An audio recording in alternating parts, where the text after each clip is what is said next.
Chapitre 22 Signification de la métallurgie. Nous avons dit que les arts ou les métiers qui impliquent une activité s'exerçant sur le règne minéral appartiennent proprement au peuple sédentaire et que, comme tels, ils étaient interdits par la loi traditionnelle des peuples nomades, dont la loi hébraïque représente l'exemple le plus généralement connu. Il est évident en effet que ces arts tendent directement à la solidification, qui, dans le monde corporel tel qu'il se présente à nous, atteint effectivement son degré le plus accentué dans le minéral lui-même. D'ailleurs, ce minéral, sous sa forme la plus commune, qui est celle de la pierre, sert avant tout à la construction d'édifices stables. Une ville surtout, par l'ensemble des édifices qui la composent, apparaît en quelque sorte comme une agglomération artificielle de minéraux.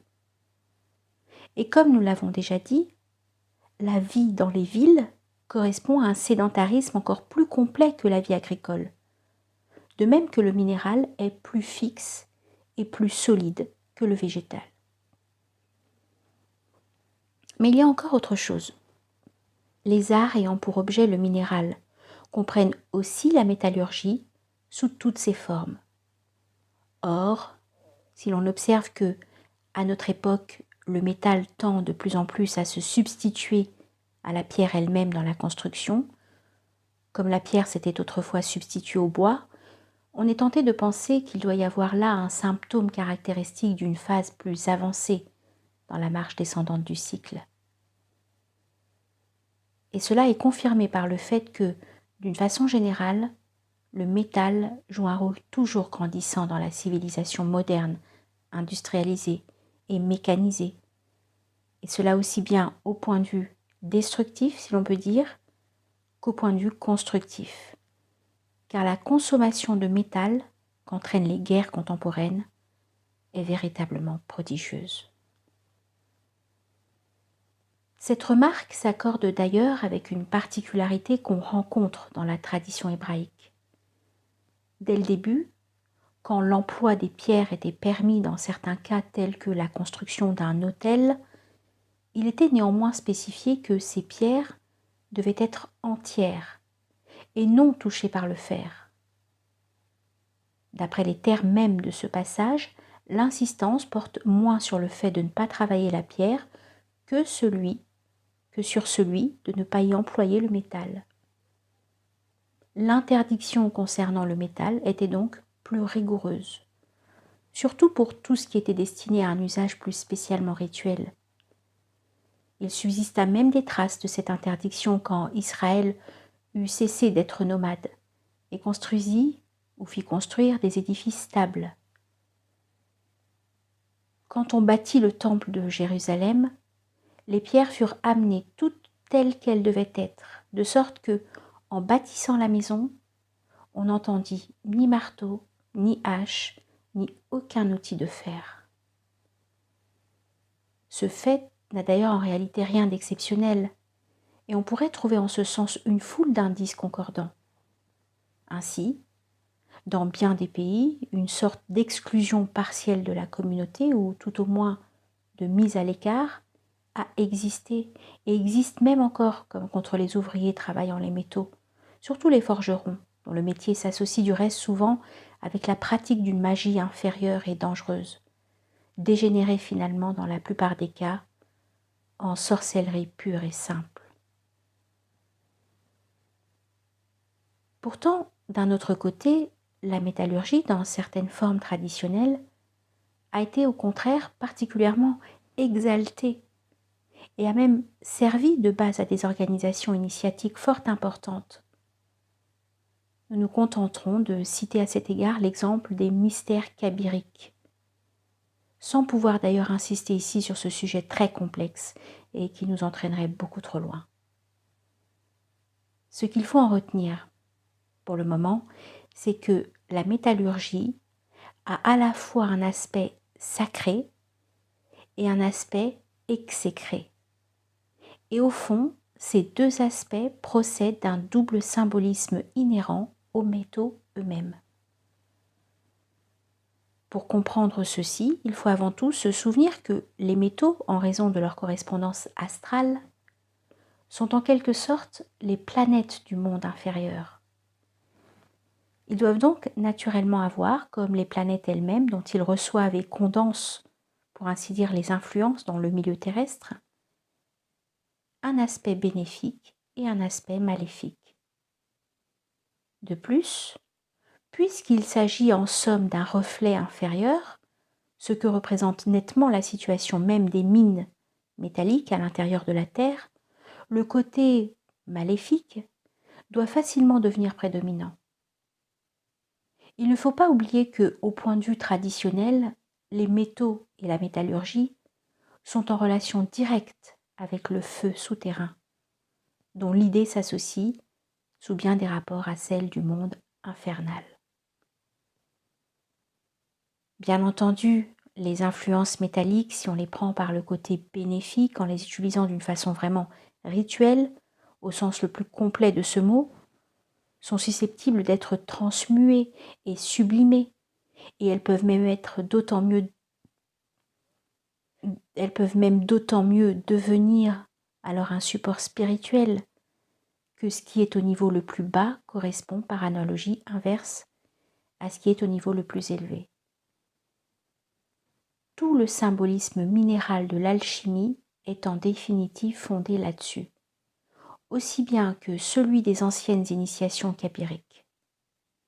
Par contre, quand il ne s'agit que d'un usage profane des métaux, et étant donné que le point de vue profane lui-même a nécessairement pour effet de couper toute communication avec les principes supérieurs, il n'y a plus guère que le côté maléfique des influences correspondantes qui puissent agir effectivement, et qui se développera d'ailleurs d'autant plus qu'il se trouvera ainsi isolé de tout ce qui pourrait le restreindre et lui faire équilibre. Et ce cas d'un usage exclusivement profane est évidemment celui qui, dans le monde moderne, se réalise dans toute son ampleur.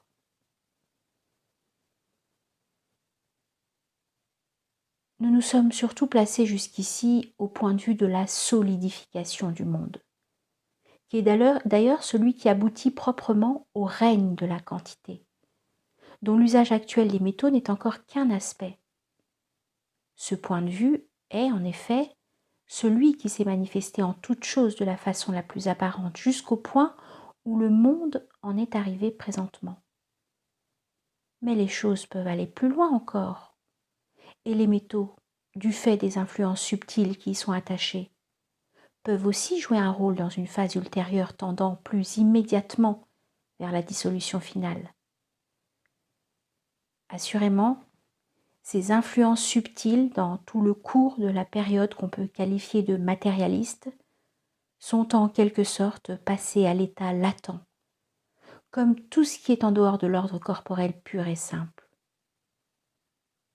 Mais cela ne veut point dire qu'elles aient cessé d'exister, ni même qu'elles aient cessé entièrement d'agir, quoique d'une façon dissimulée, dont le côté satanique qui existe dans le machinisme lui-même, surtout, mais non pas uniquement, dans ses applications destructives, n'est en somme qu'une manifestation, quoique les matérialistes soient naturellement incapables d'en rien soupçonner. Ces mêmes influences peuvent donc n'attendre qu'une occasion favorable pour affirmer leur action plus ouvertement, et naturellement, toujours dans le même sens, maléfique, puisque pour ce qui est des influences d'ordre bénéfique, ce monde leur a été, pour ainsi dire, fermé par l'attitude profane de l'humanité moderne.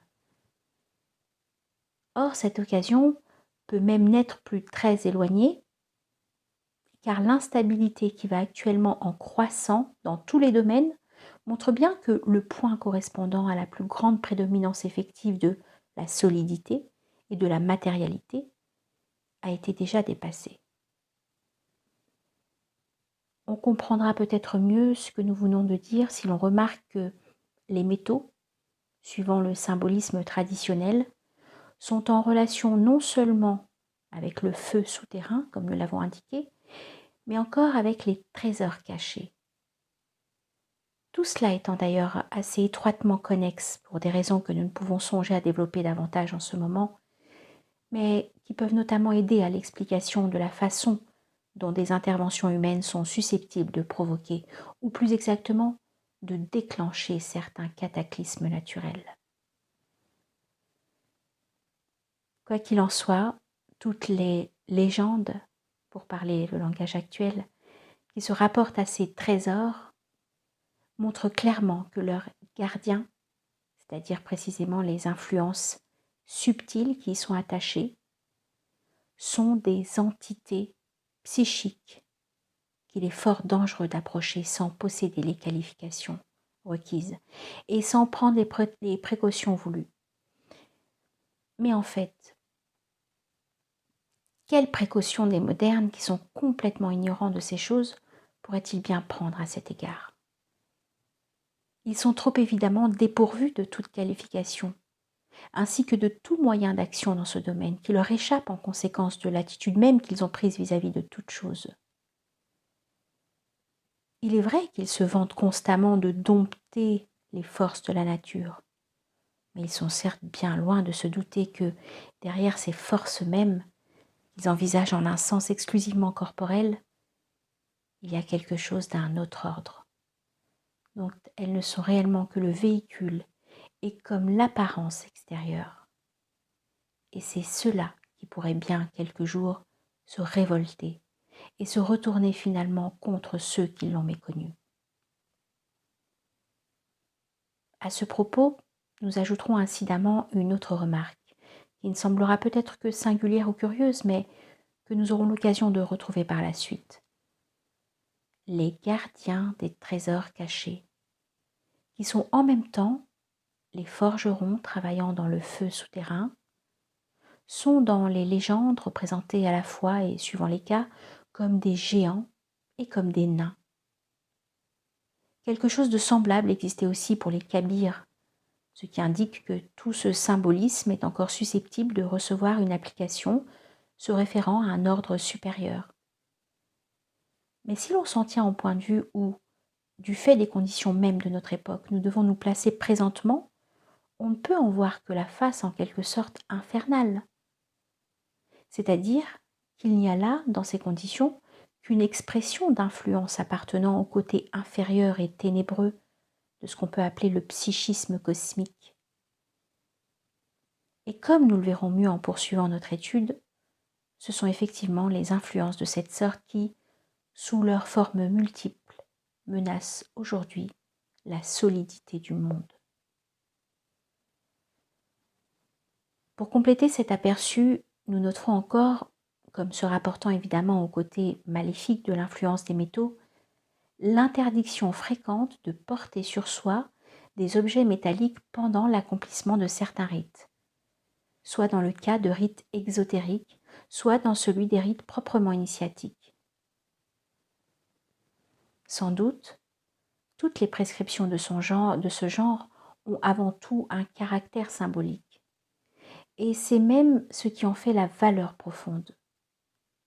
Mais ce dont il faut bien se rendre compte, c'est que le véritable symbolisme traditionnel, qu'on doit bien se garder de confondre avec les contrefaçons et les fausses interprétations auxquelles les modernes appliquent parfois abusivement le même nom, a toujours une portée effective. Et que ces applications rituelles, en particulier, ont des effets parfaitement réels, bien que les facultés étroitement limitées de l'homme moderne ne puissent généralement les percevoir. Il ne s'agit point là de choses vaguement idéales, mais bien au contraire, de choses dont la réalité se manifeste parfois d'une façon en quelque sorte tangible. S'il en était autrement, comment pourrait-on expliquer par exemple le fait qu'il y a des hommes qui, dans certains états spirituels, ne peuvent souffrir le moindre contact, même indirect, des métaux. Et cela même si ce contact a été opéré à leur insu et dans des conditions telles qu'il leur soit impossible de s'en apercevoir par le moyen de leur sens corporel. ce qui exclut forcément l'explication psychologique et simpliste par l'autosuggestion. Si nous ajoutons que ce contact peut aller en pareil cas jusqu'à produire extérieurement les effets physiologiques d'une véritable brûlure, on conviendra que de tels faits devraient donner à réfléchir si les modernes en étaient encore capables. Mais l'attitude profane et matérialiste et le parti pris qui en résulte les ont plongés dans un incurable aveuglement.